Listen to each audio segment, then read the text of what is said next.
bruh, bruh, bruh. Hey kids, remember when you used to wake up early for Saturday morning cartoons and your biggest worries in life were whether or not the princess was in this or another castle? Let's go back there, because it's Throwback Thursday. Well, hey there everybody. It is time to take another look at another vintage, retro, throwback-y type game. And again, we are going all the way back to the Atari 2600. Do not be surprised when you see a lot of Atari 2600 and NES games in these Throwback Thursdays, because that's what I have the most of. And I'm reviewing all of my physical games first. We'll get to the games that I don't own at some point. But yeah, these are the games that I do own.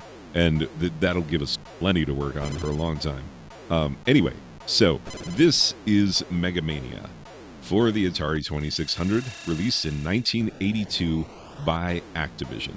And the fun thing about it is that you, having looked at the screen for as long as you've looked at it, already know just about everything you need to know about this game.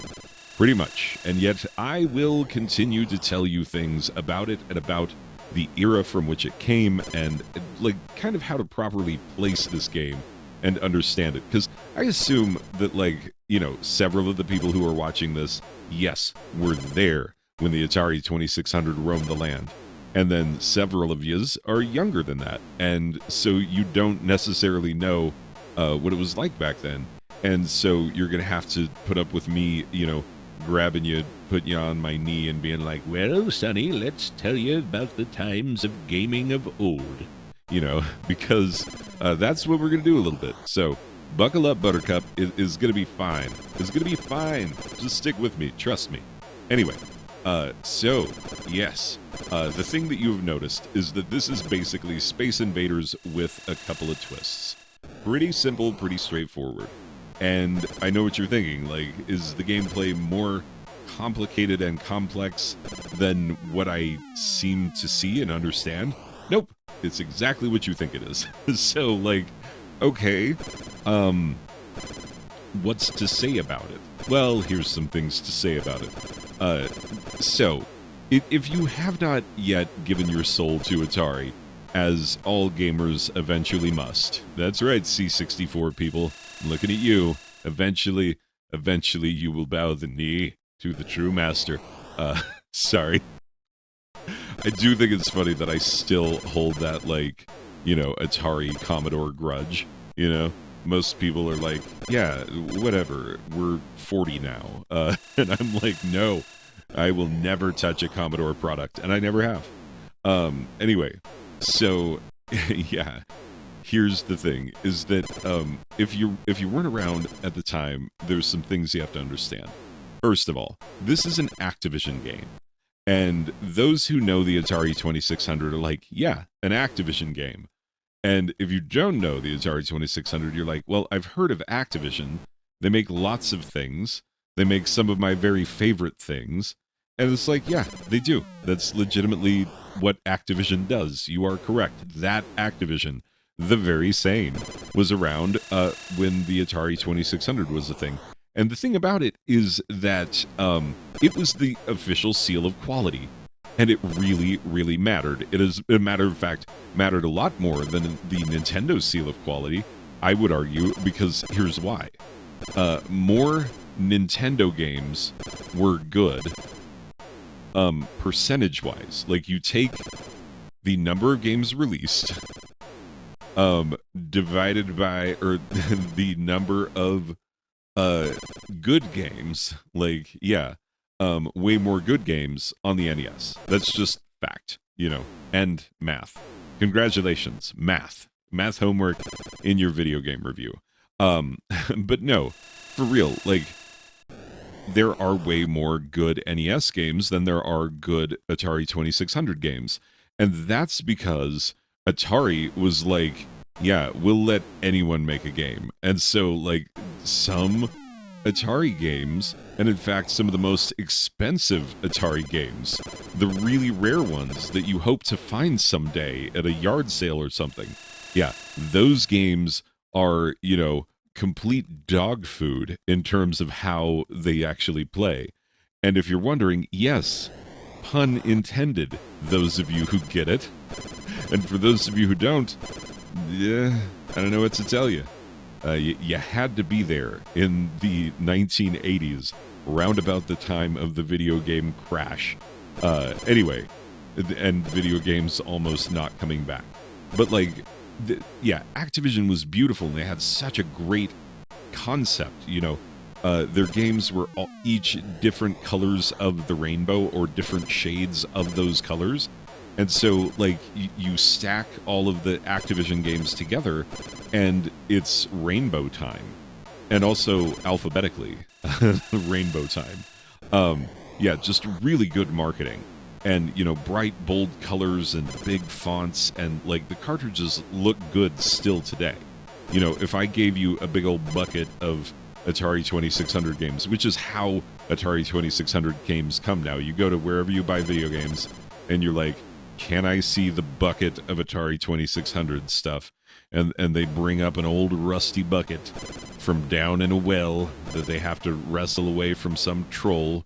And, yeah, anyway, and then you wrestle around in the bucket, and most of the things you see in there are plain brown with boring text. It'll be like, Telegames 27, and you're like, what am I looking at? What is this? And some of it would just be like, Sears, you know. And then you see an Activision game, and you're like, oh my god, this is the gold at the end of a rainbow. Like, this is the rainbow itself. This is everything. Like, man, how can I not buy this game? And, you know, in terms of the packaging, how they looked when they were new, if you went into a place that sold Activision games back in the day, like, that rainbow was for real. You know, it would be up on display, and you'd be like, I want that color of the rainbow, and you would know that it was going to be good because it was a seal of quality.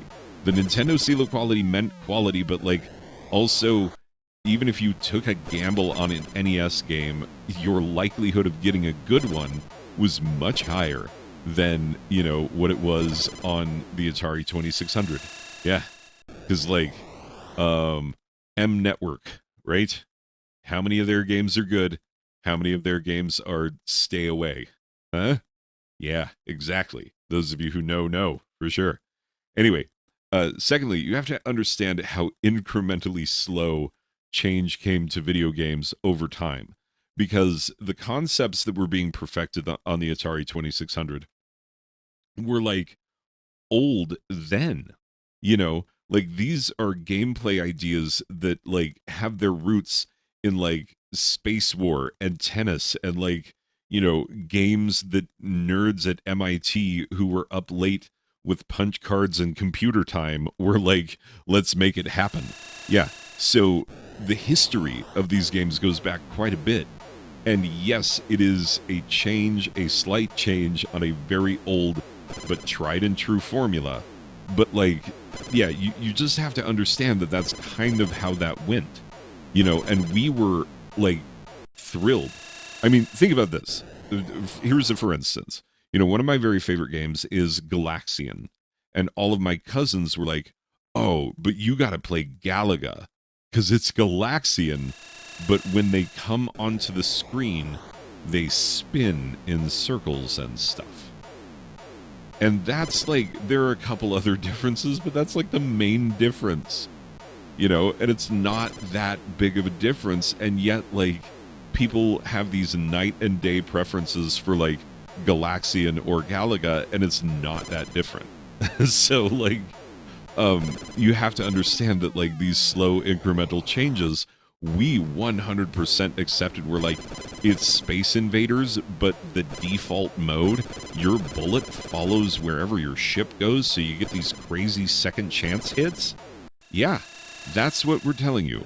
And also, that's a cool idea, and I like it, and it's weird, and the enemies are weird, and there's a certain whimsical delight to this game that is, you know, the enemies themselves are kind of, you know, I mean, they're not to be taken lightly. They will kill you on contact or on bullet. They are coming after you, but be that as it may, they are absolutely like more whimsical than the original Space Invaders. Perhaps not as whimsical as the Space Invaders, where Lur was like, instead of shooting where I was, you should have shot where I was going to be. That's right. Anyway, regardless, the fact of the matter is that, yeah, there's a certain, like, it feels funny and fun, the way the enemies are put together, the way they bounce around the screen, the way they're different from one to the other. And also, there are multiple game modes. You know, you have game modes 2 and 4 are 2-player, but you wait turns. And game modes 1 and 3 are 1-player. But, like, what's different between 1 and 3? Well, 1, the default mode, is where the bullet follows your ship, and then 3 is the mode where it doesn't, like Galaxian, where it just goes up from wherever you shot it. And so, like, switching between the two is a little baffling. Also, it's hilarious because I tried 2-player, and you probably have seen this footage by now. I don't time these out to the footage. I gather the footage, and then I let the footage happen. If I tried to time it out, it'd take too much time in the edit bay. So, sorry. little peek behind the scenes there.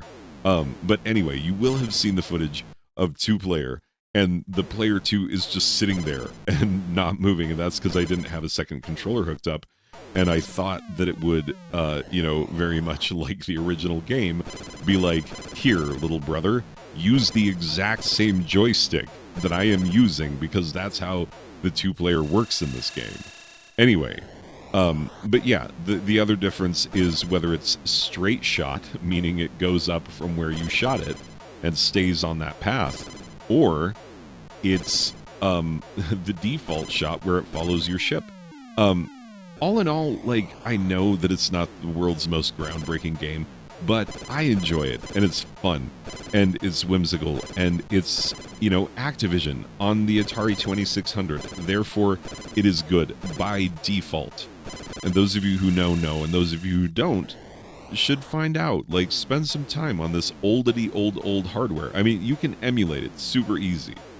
And get that stuff while you can, ladies and gentlemen.